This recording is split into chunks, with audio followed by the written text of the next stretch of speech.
За апошнія 2 гады ажно 3 футбалісты мінскага «Дынама» апынуліся ў чэмпіянаце Партугаліі. Але хто зладзіў гэтыя трансферы?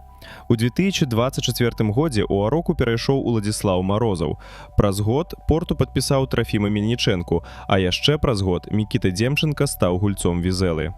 Фармальна усе яны мелі розных агентаў, але ключавую ролю ў кожным трансферы адыграў адзін чалавек – ураджэнец Смаленска Павел Кучараў. У Беларусі яго ведаюць як былога галоўнага трэнера «Нафтана» і памочніка ў мінскім «Дынама». Пасля трэнерскай кар'еры Кучараў перайшоў у скаутынг, працаваў з лонданскім «Арсеналам» і «Эвертонам», а цяпер узначальвае скаўцкі напрамак агенцтва «Билдап», маючы кантакты ў еўрапейскіх лігах, у тым ліку ў Партугаліі.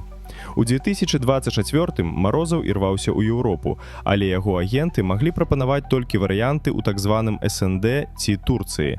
Тады футбалісту і параілі Кучарава. Менавіта праз яго профіль Марозава трапіў у партугальскія клубы, і Арока адгукнулася.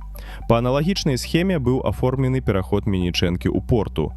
У выпадку з Демчэнкам «Дынама» ўжо наўпрост звярнулася да Кучарава, каб дапамагчы гульцу без агента знайсці клуб на захадзе.